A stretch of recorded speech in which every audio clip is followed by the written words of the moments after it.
Financial webinar on mutual fund, ETF funds, index fund on November 16th and 17th. Please register. Hi hello నమస్తే welcome back to iDream Media. ఈరోజు మనతో ఉన్నారు AMFI certified mutual fund distributor అయిన P S Chandrasekhar గారు.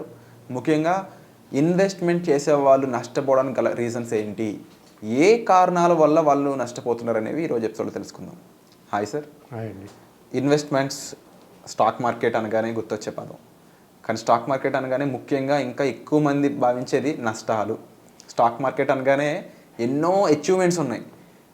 Even ఇప్పుడు మన Indian stock market $1 trillion market ఎకనామీగా మారిపోయింది. స్టిల్ లేమ్యాన్లో ఉన్నది అబ్బా అది జూతం కన్నా దారుణం, స్టాక్ మార్కెట్ కన్నా నష్టపోతాం కదా, పడిపోతే ఏంటి పరిస్థితి, స్టాక్ మార్కెట్ అంటే పడిపోతుంది, స్టాక్ మార్కెట్ అంటే నష్టం. దీనికి మెయిన్ రీజను ఇన్వెస్ట్మెంట్ పెట్టిన వాళ్ళు నష్టపోవడానికి గల రీజన్స్ అనేవి కొన్ని ఉన్నాయి, అవి తెలియకపోవడం. ముఖ్యంగా ఈ రీజన్స్ ఏంటంటారు? విరాట్ గారు, ఇప్పుడు ఈ నష్టపోయడం అనేది ప్రతి ఒక్క ఇండివిజువల్లో ఉంటుంది. వాళ్ళ క్యారెక్టర్స్ అంటే ఈగో అనేది ఒకటి ఉంటుంది. ప్రతి ఒక్కరి దాంట్లో ఈగో ఉంటుంది. ఆ ఈగో వల్ల ఈరోజు మనం ఎలాగ ఎఫెక్ట్ అవుతుంది, ఒక మనిషి ఈగో ఎలాగ రెస్పాండ్ అవుతుంది సిచ్యువేషన్స్ బట్టి, దాని గురించి మాట్లాడుకుందాం. ఈగోలో 3 డేంజరస్ ఫ్యాక్టర్స్ ఉన్నాయి. ఫస్ట్ ఏమో ఇది ఎన్వి అంటే ఇన్వెస్ట్ చేస్తారు, ఒక 12% 15% రిటర్న్స్ ఎక్స్పెక్ట్ చేసి ఇన్వెస్ట్ చేస్తుంటారు. ఆ 12 to 15% యాజ్ ఎక్స్పెక్టెడ్ రిటర్న్స్ వస్తూనే ఉంటాయి. కానీ అక్కడ ఆ మనిషి చేసేది ఏంటి, మన గోల్స్ రీచ్ అవుతుంది, మనం అనుకునే రిటర్న్స్ వస్తున్నాయి, కానీ పక్కన చుట్టుపక్కల ఫ్రెండ్స్ ఉన్న వాళ్ళని కంపేర్ చేసుకుంటారు అన్నమాట. వాళ్ళకి 20% వచ్చింది, 30% వచ్చింది రిటర్న్స్, నాకు ఇంతే వచ్చిందని కంపేర్ చేసుకుని రాంగ్ డిసిషన్స్ తీసుకుని మారుస్తుంటారు.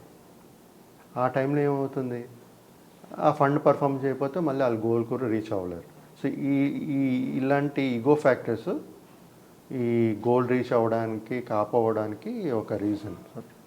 ఇది కాకుండా సార్, ఇప్పుడు నెక్స్ట్ ఫ్యాక్టర్ ఏమో గ్రీడ్ అంటే ఇప్పుడు జనరల్గా మార్కెట్ అప్స్ అండ్ డౌన్స్ ఉంటాయి, ఫ్లక్చువేషన్స్ ఉంటాయి. ఈ గ్రీడ్ కేటగిరీస్ ఇన్వెస్టర్ ఏం చేస్తారంటే, జనరల్గా మార్కెట్ పెరుగుతుంది రోజు పెరుగుతూనే ఉంది, సో పెరుగుతుంది కదా అని చెప్పి ఇంకా ఎక్కువ పంపించేయడానికి డబ్బులు ట్రై చేస్తుంటారు. జనరల్గా మార్కెట్ పెరిగేటప్పుడు ఏం చేయాలి, వాళ్ళు స్టడీగా ఇన్వెస్ట్మెంట్ ఎస్ఐపి చేసుకుంటూ వెళ్ళాలి. బట్ మార్కెట్ పెరిగిన తర్వాత మొత్తం డంప్ చేయడం అనేది ఎంతవరకు కరెక్ట్? సో అంటే ఇంకా చేస్తే రాంగ్ ప్లాన్లో పెట్టినా, లేకపోతే రాంగ్ స్టాక్స్ కొన్నా, ఆల్రెడీ వాల్యూడ్ స్టాక్స్ కొంటున్నాం మనం, కొనేటప్పుడు ఛాన్సెస్ ఆఫ్ రిటర్న్ తక్కువ అవుతాయి. సో ఈ second factor greed is also one of the factor which place చాలా ఇంపార్టెంట్ ఇదండి మన క్యారెక్టర్లో.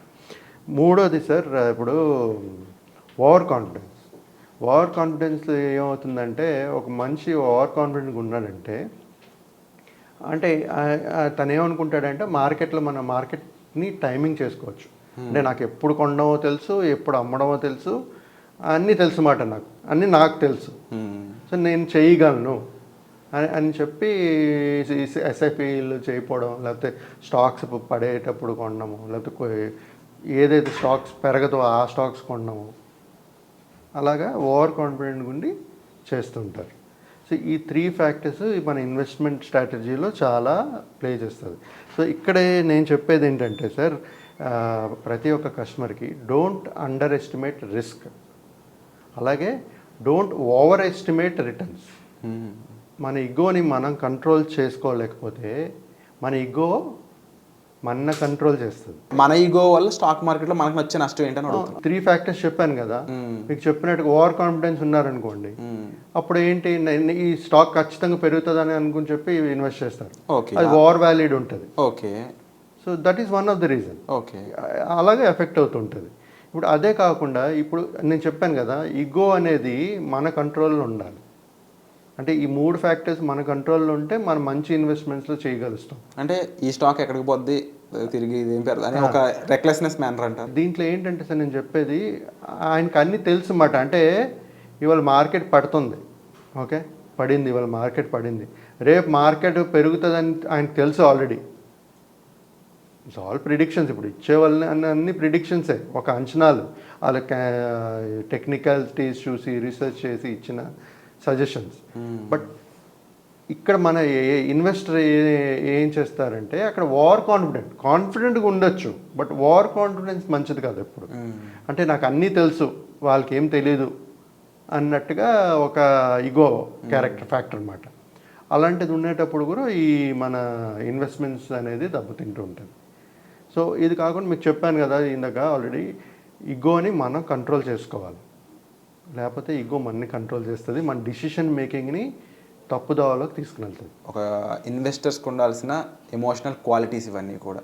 ఓవర్ కాన్ఫిడెన్స్ ఉండకూడదు, ఇగో ఉండకూడదు, ఎన్వి ఉండకూడదు, గ్రీడ్ ఉండకూడదు. అంటే ఎక్కువ నాకే డబ్బులు కావాలనే అత్యాశతో డబ్బులు పెట్టి నష్టపోయిన వాళ్ళని చూసాం. హర్షద్ మెహతా లాంటి బిగ్ బుల్ అనే పిలుచుకునే అలాంటి పర్సన్స్ సైతం గ్రీడ్ వల్ల నాశనం అయిపోయాడు. నార్మల్ చిన్న చిన్న ఇన్వెస్టర్లో కూడా ఇవి ఎక్కువ ఇంపాక్ట్ చూపిస్తాయంటారా? ఏ విధంగా? సరే, హ్యూమన్ లైఫ్లో ప్రతి ఒక్కరికి ఇది ఉంటుంది, ఎవరికి లేకుండా ఉండరు ఇగో. అంటే 2000 పెట్టే చోట 3000 పెడితే తప్పే ఉంది సార్, అది గ్రీడ్ అవ్వదు కదా. పెట్టచ్చు, కానీ ఫర్ ఎగ్జాంపుల్ 2000 3000 కొరకు కడుతుంటారు, ఒక లంసం ఉంది, అప్పుడు ఇంకా డబ్బులు మార్కెట్ బాగా పెరుగుతుందని చెప్పి ఆ మొత్తం తీసుకుని వెళ్ళి లంసం పెడితే అది గ్రీడే కదా. ఓకే, అంటే మన ప్లాన్ ఏంటి, 2000తో 3000తో ఒక సిప్ గోల్డ్ ప్లాన్ చేసుకున్నారు. సడన్గా ఆయన డబ్బులు ఉంది, మార్కెట్ ఇప్పుడు పెరుగుతుంది, డబ్బులు ఎప్పుడుంచో ఉంది ఆయన దగ్గర, కానీ మార్కెట్ పెట్టేటప్పుడు ఆ గ్రీడ్ వచ్చింది, పెరుగుతుంది కదా ఇప్పుడు పెడితే మనకి ఇంకా ఎక్కువ వస్తుంది. సో ఓవరాల్గా చూసుకున్నట్లయితే ఒక ఇన్వెస్టర్ అనేవాడు ఆచితూచి జాగ్రత్తతో ఆలోచించుకొని ఎక్కువ పేషెన్స్తో ముందుకు వెళ్ళాలని అంటారు. అవును, ఈ ఈగో ఫ్యాక్టర్స్ అనేది కొంచెం పక్క పెట్టి మనకి గోల్స్ ఏదైతే మనం సెట్ చేసుకున్నామో ఆ గోల్స్ పరంగా ఇన్వెస్ట్ చేస్తూ డిసిప్లిన్డ్గా వెళ్తే ప్రతి ఒక్క ఇన్వెస్టర్ గోల్ ఫుల్ఫిల్ అవుతుంది. Wonderful sir. ఓవరాల్గా ఒక ఇన్వెస్టర్స్కి ఉండాల్సిన లక్షణాలు ఏంటి, వండుకోవాల్సిన లక్షణాలు ఏంటి అనేది సార్ చెప్పడం జరిగింది. స్టిల్ ఎమోషనల్గా మనం ఇన్వెస్ట్ చేయడం అనేది కరెక్ట్ కాదు, ఆలోచించి ఇన్వెస్ట్ చేయడం అనేది చాలా కరెక్ట్. అయితే ఒక మ్యూచువల్ ఫండ్ డిస్ట్రిబ్యూటర్ ద్వారా మనం ఇన్వెస్ట్ చేయడం అనేది ఐ థింక్ ద బెస్ట్ పద్ధతి అని చెప్పవచ్చు. బికాజ్ రిస్క్ అనేది వాళ్ళు అనలైజ్ చేస్తారు, మనకు ప్రశాంతంగా రిటర్న్స్ అనేవి వస్తాయి. సో ఇలాంటి విషయాలకు సంబంధించి డీటెయిల్స్ కావాలనుకున్నట్లయితే డిస్ప్లే అవుతున్న నెంబర్స్ కాల్ చేసి మీరు సార్ని సంప్రదించవచ్చు. Thank you so much sir. Thank you అండి.